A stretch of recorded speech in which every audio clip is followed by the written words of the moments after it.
At IHM VCU, we've always been here for you. You are and always will be our top priority. We care about your financial health, and we are here.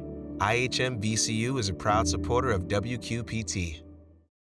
The future. That's where our minds are at Western Illinois University Quad Cities. We are innovators, searching for something new outside of the textbooks. Dog-loving, leadership-driven, world-changing. Whether you choose to study on campus or online, your future is designed on your terms. Start your future at wiu.edu/QC. Public Affairs programming on WQPT is brought to you by the Sing Group at Merrill, serving the wealth management needs of clients in the region for over 35 years.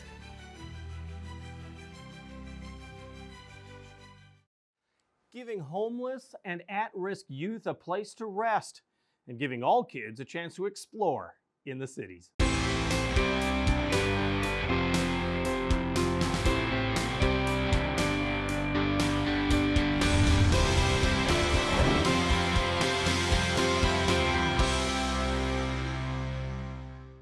WQPT's most popular event, Imagination Station, is right around the corner. Why you'll need to act quickly just to get in the doors, that's just ahead. But first, giving kids a place to stay when they have no other place to go.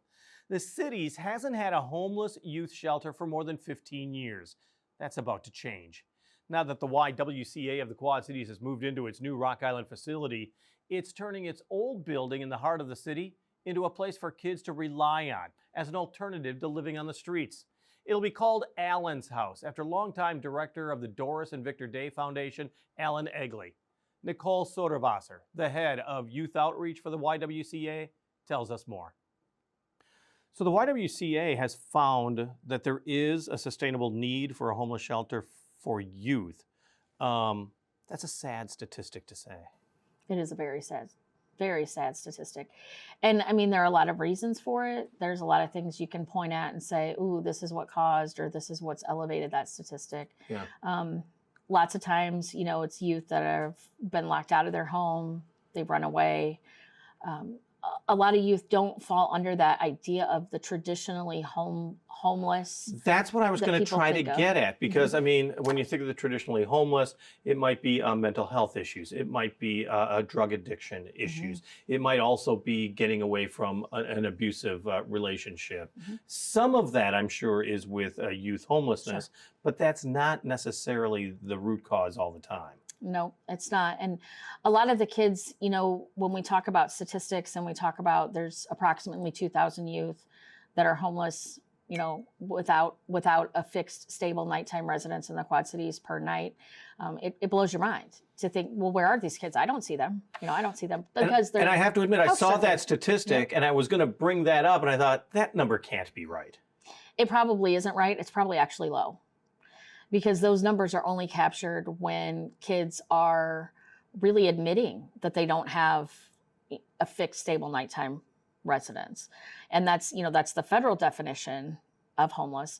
And, you know, when we look at youth that are unhoused in a traditional sense, that's where they fall. They're the kids that are couch surfing. The parents or family can't support that youth's needs, whether it's, you know, financial support, emotional support, or housing support. Sometimes a whole family unit will be split up into 3 or 4 different places, which makes the youth by federal definition homeless. So explain to me why the YWCA decided this is the time, this is the need, and we've got the place. It helped that they were able to fundraise and, you know, do all kinds of capital campaigns to open that new building, which is absolutely beautiful, for the Early Learning Academy, and, you know, to have things that the public can do and support that venture. Left the other building empty. It has already been licensed by DCFS as a daycare for multiple years. So we had a pretty good idea that we could get it licensed again as an overnight youth shelter. So, you know, it fits with the WISE mission to, you know, enhance the lives of women and children and people in the Quad City area.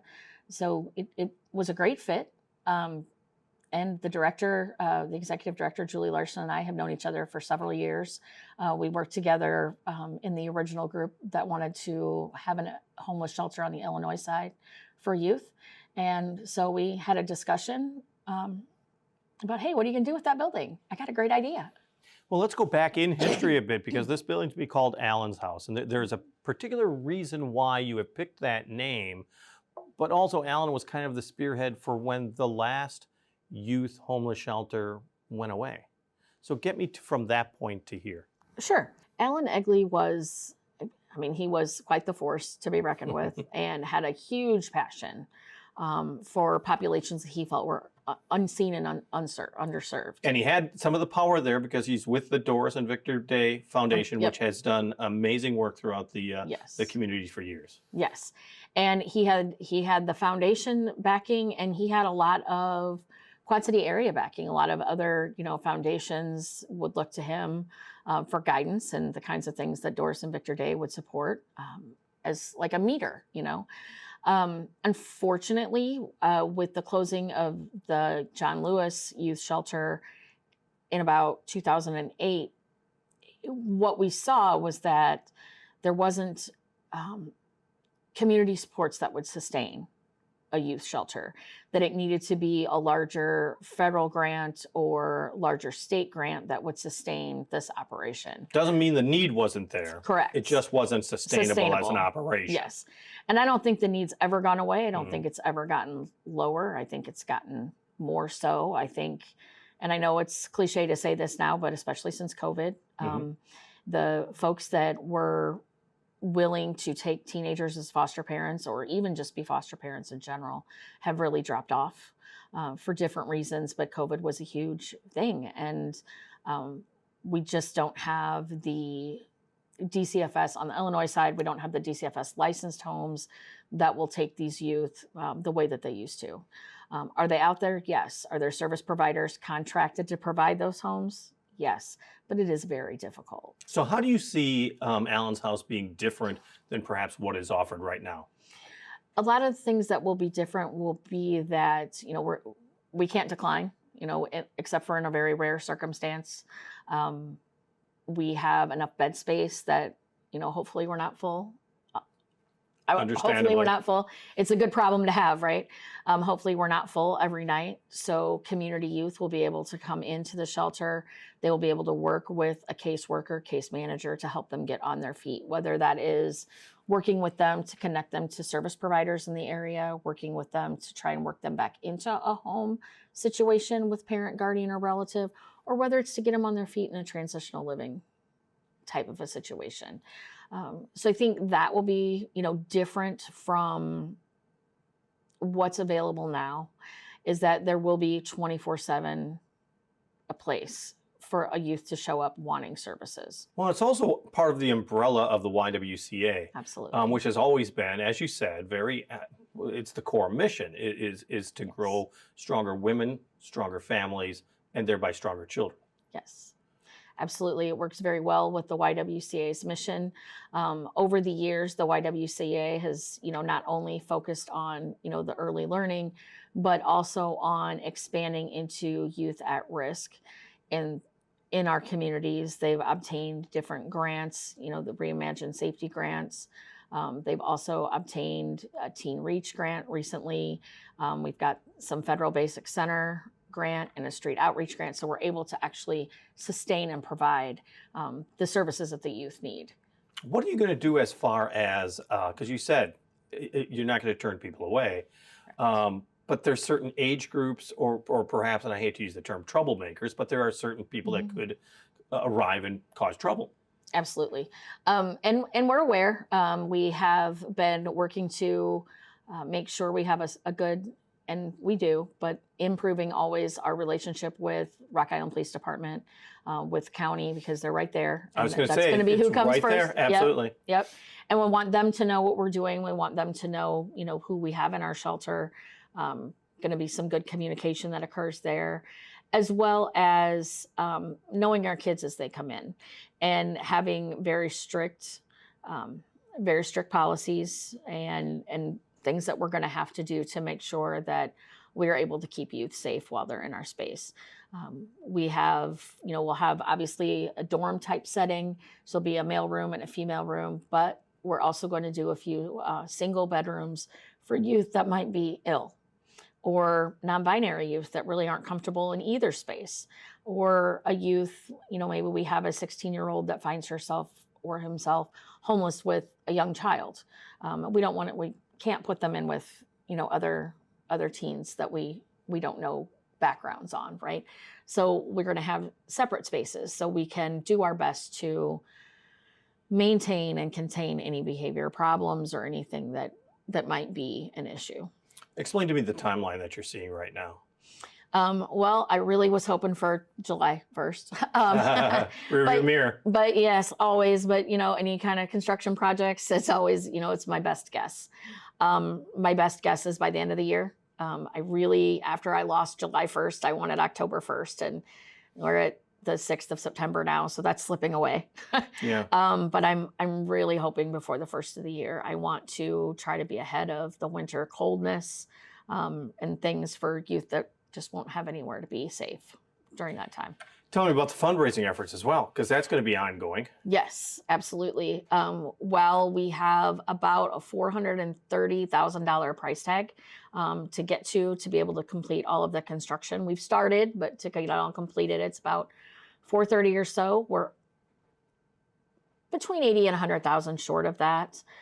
We got a big grant from DCFS to help us out. We've got money from Doris and Victor Day, always a great supporter. So tell me about how you're selling this as far as fundraising goes. I mean, you got to explain to people what the need is, but do you think it's a hard sell, so to speak? It really depends, on the person. I think it's hard for a lot of people, social workers and service providers, alike, to accept that there are youth that have these needs. Because we're trying to, like we said, we're trying to wrap our minds around that 2,000 youth figure of being homelessness. But then when you say, as you said, couch surfing and people are dispersed into other people's houses, you're staying at a friend's place, you're in the basement, you're whatever, the number starts to make more sense. Yep. But I mean, how do you sell that to a potential donor? Carefully. Yeah. You have a conversation and kind of feel out where they are and what they understand about housing instability and how people become homeless. Because it is a hard number. Like you said, it's a hard number to wrap your head around. And it's even harder if you're someone who is pretty invested in Quad City Social Services and there are agencies that are paid to prevent this, right? And there are. And those are great agencies. And they do tremendously wonderful work with these kiddos. But we're talking about a population that's unseen too. The agencies that come across these youth are agencies that come across them because they have law enforcement involvement or they're struggling in school. But what about the kids that aren't going to school? What about the kids that just stay home, home isn't, but just stay unseen all day long? Right. If they're not getting in trouble and they're not showing up in the places where they would normally be counted, how do we know that they're there? And we don't. So it's our best guess. We know they are, but it's our, capturing that number is impossible. Well, and I think it's also important, and help me understand this, is that your role is not just a hotel. You're not housing Correct. Kids. What else are you hoping to provide, and how do you hope to provide it? We are, on the very basic end, if you're familiar at all with Maslow's hierarchy of needs, like the very first thing we want to supply is that shelter. We want that safe place to be. And then we want to go from there. So food, clothing, showers, meet those basic needs and then build on that. What does the youth need to return to a setting with a family member or a trusted adult with them? Can we provide that for them? Is it counseling services? Is it additional income to help pay for them to stay, at a safe adult's house?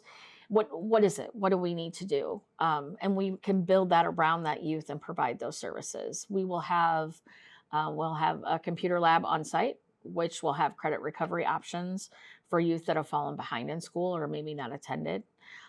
We will have the Y Empowerment Center has purchased software from Google and has internship opportunities and employment coaching and training opportunities that the youth can use while they're in our care. Something that kind of helps head off some things, and be able to just help them learn and help them, perfect what they need to do to live on their own so that they can transition into an independent situation if they're ready. And how do you reach the kids? Because I could see a child, a teenager saying, I'm perfectly comfortable on this couch. I don't need your help. Correct. And I think there's a lot of them that will definitely do that. We will be doing we already have a street outreach team, that goes out. We go to places that youth hang out, away from adults, skate parks, mall, library. We make sure we're putting up flyers, dropping things. We leave, we call them survival kits with resource information, as well as prepackaged, pre-cooked meal, water bottle, those kinds of things, and just information for kids. They can grab them, they can go through it. Hopefully, that will also draw some youth in. And sadly, as you said, you may just be scratching the surface. And I believe we are. And I think we'll find that out once we get into, further into this project. I think, I'm really hoping for a quick start, and I think it'll be a slow, maybe a few kids in the beginning, and I think that will grow.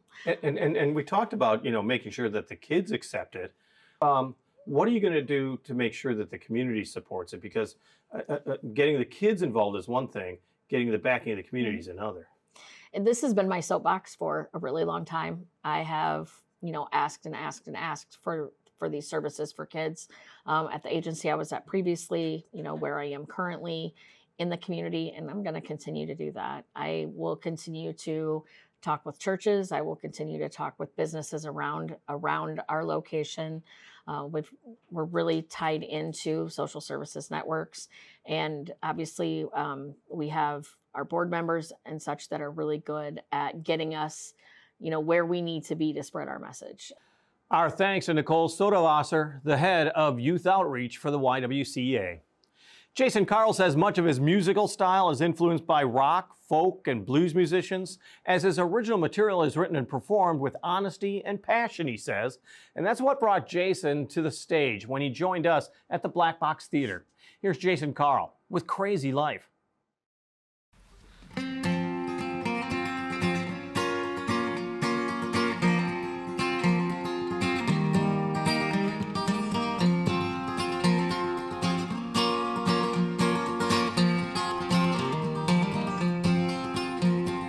Thinking you should and knowing you could, timed it just right and you're feeling pretty good, but you're wondering if it would be alright.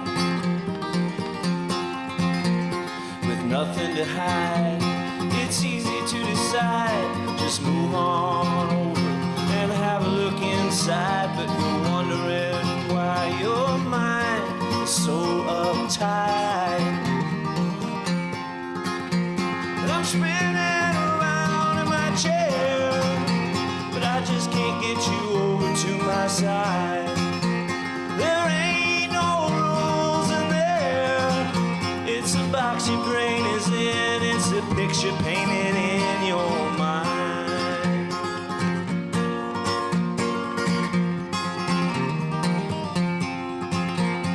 With nothing to lose but an old pair of shoes, you can run around this world almost any way you choose, and as long as things improve, you're doing fine.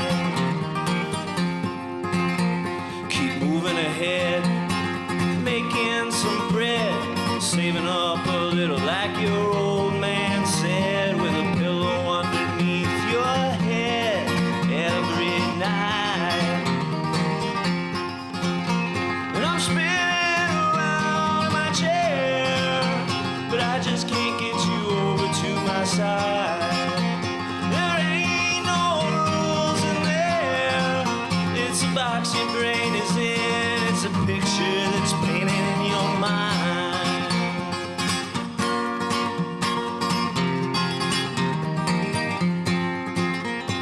And no one will say what's going on today.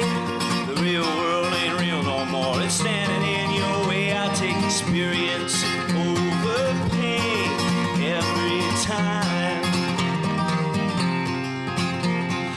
take another look. It ain't written in a book. You can get anything you want. Just talk directly to the cook. And as long as all that took sure flew by. And I'm spinning around my chair, but I just can't get you over to my side. I said there ain't no rules in there. It's a box your brain is in. It's only a picture painted in your mind.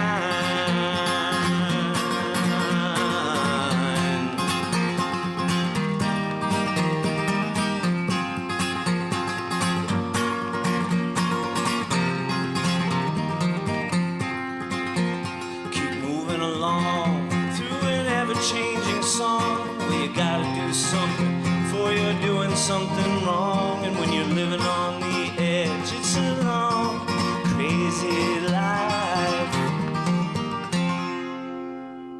Jason Carl with Crazy Life. WQPT is all about the kids, whether it's the children's programming you see every day, the books and reading program and outreach to schools, teachers, and families we provide, or that big party we call Imagination Station that brings together great kids events and popular PBS Kids characters. And it's coming up again next month. Tickets going on sale next week. And we talk with WQPT Educational Outreach Director Melissa Gravert. Imagination Station, once again, it's free for everyone, but you gotta get, I want to say you gotta get tickets, Registered. basically. Yep, we'll have registered. a registration link will be live on October 1st. Yeah. Attendees will First be come, able first serve. Yes, definitely. And people really do contact you right away, don't they? They do. And you'll be able to choose as an attendee between a morning session, 9 to 11, or afternoon, noon to 2. Yeah, same program, both. It's just to make sure that you have enough, because the kids come, and if it was first come, or if it was the first ones that showed up, it would be all at one time. Right. So to handle capacity, we have 2 sessions. Imagination Station is such a fun time. I mean, what does WQPT try to get across to the families of the kids? So it's a big celebration of PBS Kids, right? And a celebration of our community. And so attendees, students, kids, and their families will get to come and enjoy activities with some of our favorite PBS Kids characters, right? Including costume characters for about 10 different PBS Kid characters. This is Elmo, so I can have this. All right, thank you. That's yours. Love Elmo. Very cool. Yeah, and then other activities, make and takes we call them, so things that kids will be able to create during the event and take home and enjoy at home as well. This has been going on for a number of years. I mean, Yes. Imagination Station's been it's a tradition at It is. WQPT. Yeah, we're very proud of that. It's really, I mean, it is fun to see the characters, but it's also so much a part of the outreach and the educational aspect of WQPT. It is, yes. So another feature of the event is we are given books by United Way. So every kid that attends that wants a book will get a free book to take home. We also have some other special guests that celebrate music and art. We have Alina and Hamlet, Being Bilingual Rocks. We have the Quad City Botanical Center Plant Discovery Bus will join us. We have the therapy dogs from QC Can. Rock Island County's 4-H group will be joining us. And the QC Toddler Zone, so for the little kids too, to have a place to explore. So yeah, it's the PBS Kids characters and then even more educational and entertainment. And it's held here at Western Illinois' Quad City campus. So, I mean, the parking's fine and the facility is just pretty well open. Yes, so we'll be using the entire campus for the event that day. So we're very grateful for that. And yes, plenty of parking, plenty of space. Why is it important for WQPT to make sure that something like an Imagination Station is available to, I was going to say kids, but actually families? Right. So again, it is a free event and it is a celebration of what we do through WQPT and PBS Kids, but also a celebration of our community, just showing that we can have that educational aspect, but also be engaged and entertained. Because it's more than just TV. I guess that's what I'm trying to get at is that, and you're so active in the outreach. I mean, you reach how many students, how many schools, and it's a year round. Yeah, so we of course do our Summer of Adventure tour, but then during the school year, we're in classrooms giving away free books, doing family workshops, teaching ESL classes. So all of those people that we engage with during those events are invited to Imagination Station. So we see many many of them there as well. And we do see, homeschooling. We do know, so I mean, WQPT has been a resource in so many different ways, not only in the classroom, but also in some of these private classrooms, Right. and also for kids after they leave the classroom. Absolutely, yes. So we partner with all of those organizations, whether it be a homeschool group or others, and invite them as well. Key is literacy too. I know the reading program is so critically important and so close to so many of our hearts at WQPT. Yeah, so our first book donation program partners with local schools and teachers or families, and they can receive books to build their home libraries. So we do that through those outreach programs, and we love it. Yeah. Tell me once again how quickly, I know I keep saying tickets now, but how quickly the registrations do fill up. I mean, it really is important for families, if they want to be a part of Imagination Station, to find out about it as quickly as possible. Right, so they can go to our website, wqpt.org/imagine or /imagination station, both of those work, to find more information. Also, our Facebook page has tons of information there, but it will lead them to that registration site, which again is essentially active now, but will be accessible and ready to go October 1st. So, And I've been a part of a couple of them, and what's great is first off, it gets very loud. Because Yes. these kids are having the time of their life. It's also open to a number of different age groups. it is, yeah. So it's primarily for, I'd say, preschool, early elementary, but we also try to include activities that upper elementary, even perhaps middle school students would enjoy. We have a lot of high school students that join us as volunteers. Sure. So that's another thing to mention. We still are looking for volunteers, wqpt.org/volunteer. Nice. But yes, it's really meant to be an event for the whole family. WQPT Educational Outreach Director, Melissa Gravert. Once again, tickets go on sale October 1st, and they go quick. Find out more at wqpt.org. On the air, on the radio, on the web, on your mobile device, and streaming on your computer. Thanks for taking some time to join us as we talk about the issues on the cities.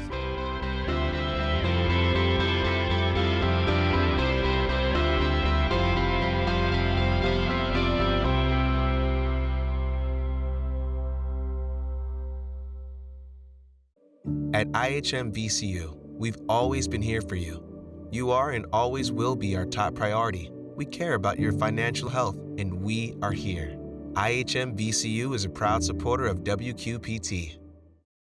The future. That's where our minds are at Western Illinois University Quad Cities. We are innovators, searching for something new outside of the textbooks. Dog-loving, leadership-driven, world-changing. Whether you choose to study on campus or online, your future is designed on your terms. Start your future at wiu.edu/QC. Public Affairs programming on WQPT is brought to you by the Sing Group at Merrill, serving the wealth management needs of clients in the region for over 35 years.